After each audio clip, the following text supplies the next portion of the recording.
Welcome sa Dries TV. Kung interesado ka sa ganitong news, huwag kalimutang isubscribe ang ating YouTube channel. Maraming salamat! Welcome back again sa ating YouTube channel mga kakimpaw, and sa update natin ito ang pag-uusapan natin ay tungkol sa mga importanteng kaganapan kina Kim and syempre kay Paula Avellino. Pero bago po ang lahat, maraming salamat sa inyong patuloy na pagsuporta at pagsubaybay sa mga daily update natin. Kaya naman bilang pasasalamat, narito pang isang napili kong komento patungkol ito sa naging previous update. Mula ito kay Ginang Marlene Acorda. Sabi niya, opinyon ni Kim yon, lahat tayo ay may iba-ibang paniniwala at sinusuportahan.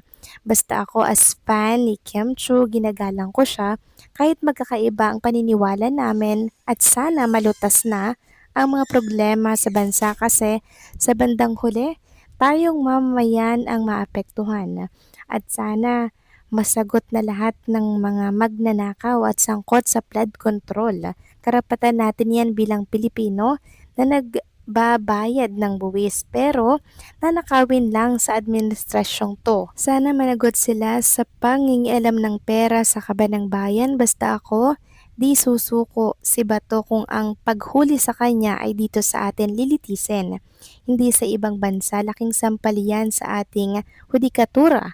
Kaya kung i-bash ka man, nasa yun na yan, Kimi, kaya mo naman yan. Maraming salamat po sa inyong komento, Ginang Marlene Acorda. Kuha ko po yung inyong panig and maging ako po, ganyan din po ang aking paninindigan, ano?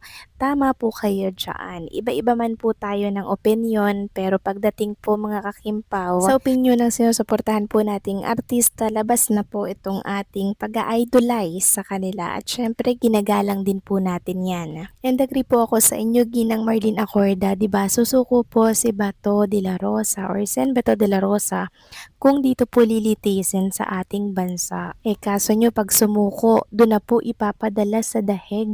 Doon po sa ICC kasama po ni Tatay Digong. Sa pangyayaring to mga kakimpaw, natatabunan na po yung tungkol sa flood control na talaga namang bilyon-bilyon po ang nawala sa kaban ng bayan. So sana yun po yung tutukan po nila, diba? Hindi po yung pag-aresto kay Senator Bato de la Rosa. And also, walang maling sinabi si Chinita Princess. Yun po ay opinion niya kaya dapat natin niyang igalang, okay? Ibukod natin yung pag-fangirling natin sa kanya at sa kanyang opinion. So maraming salamat po sa inyong komento, Ginang Marlene Acorda. God bless po sa inyo and pabuhay kayo.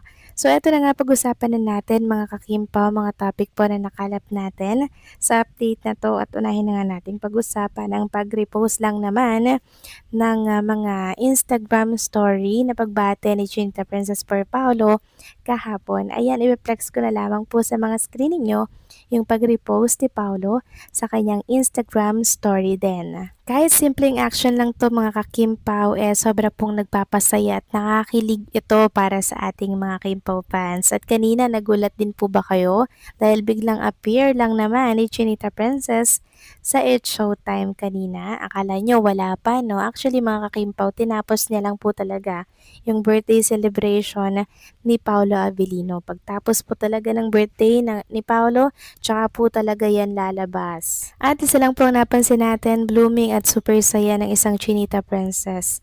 Fresh from vacation po si Kim Chu with Paolo Avellino. At kanina nga po pinagsigawan lang naman ni Chinita Princess ang birthday ni Paolo kanina sa live po ng It's Showtime. Live na live pong binate ni Kim si Paula Avellino para po sa kakatapos lamang nito nakaarawan kahapon. And I'm sure nanonood yang si Paula Avellino ngayong araw. At kanina nga po ito yung nakakatuwa doon. May isa kasing contestant na Pau po ang pangalan. Pau sa studio po ng It's Showtime. Sabi po ng mga co-host si Chinita Princess, Kim, si Pau basta every time po nababanggitin nila yung pangalang Pau, lagi pong kasunod yung Kim. O, di ba mga kakimpaw, iisa na po talaga yung si Kim and si Paolo. As one na po sila talaga.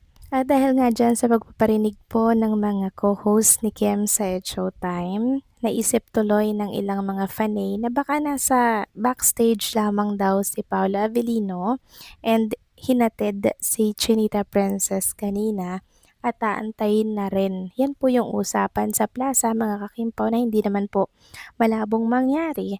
Kasi pag wala po talagang ginagawa si Paolo Avellino, hatid sundo si Chinita Princess. Pag wala po siyang ginagawa. Pero pag meron po siya mga business meeting, syempre hindi po masusundo or mahatid si Kim Chiu. Pero at least, 'di ba, nag-e-effort po si Paolo Avellino every time na may time po siya, talagang binubuhos niya ito kay Chinita Princess. Kaya hindi po imposible na nasa backstage lang nag-aantay si Paula Avellino ngayong araw po ng Webes. Samantalang lubos naman po ang pag-aalala ng mga Kimpo fans kay Chinita Princess matapos mag-post nito kanina sa kanyang ex account. Tungkol nga po yan kay Senator Bato de la Rosa. Sabi nga po ng mga fan, why do so many people comment or speak out but they're never noticed? But why is it that when Kim Chiu speak out or post something, it gets different kind of full even though what she said is totally right as the top taxpayer? Super relevant for Kim Chiu are you guys playing favorites. It's different when it's global superstar. So si Kim Chiu kasi mga Kimpaw, syempre si Kim yung unang-unang babatikusin po nila, 'di ba? Kasi si Kim sikat po yan, kumpara po sa mga maraming taong bumabatikos. Pero hindi sila nanonotice kasi mga normal na tao lang sila, 'di ba? Wala silang pangalan. Pero pag kasi sinabing Kim Chiu, siyempre siya agad yung manonotice, 'di ba, ng mga bashers.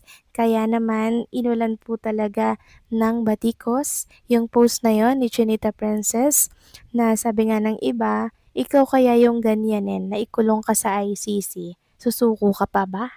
Para sa akin mga kakimpa, wala naman talagang masama sa pinost nitong si Chinita Princess sa kanyang ex account kasi unang-una, ex account niya yun. Kahit anong i-post, kahit anong sabihin niya doon, okay lang.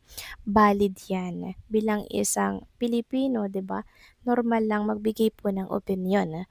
Yun nga lang, dapat ready po siya sa mga pambabatikos na kakaharapin niya po mula po sa mga netizen, lalo na po sa mga supporters ng mga Duterte Party. 'Di ba? So, dapat aware na po siya dyan. And I'm sure naman, mga kakimpo, bago niya po yan i-post, napag-isipan niya yan ng 10 beses. Siguro hindi na lang po talaga makapagtimpi si Chinita Princess sa mga nakikita niya, sa mga nangyayari po sa ating bansa, 'di ba?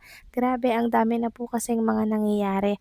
Super worst na po kasi mga kakimpaw ang mga nagaganap dito sa ating bansa. Para bang nakakahiya maging Pilipino dahil po sa mga nangyayari dito sa ating bansa, 'di ba?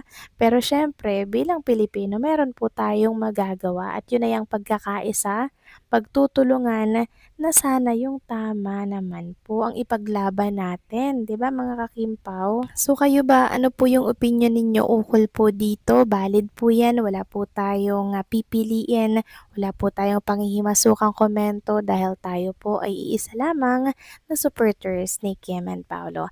So paano mga kakimpaw, hanggang dito na lamang pong update natin at maraming salamat sa inyong patuloy na pagsuporta.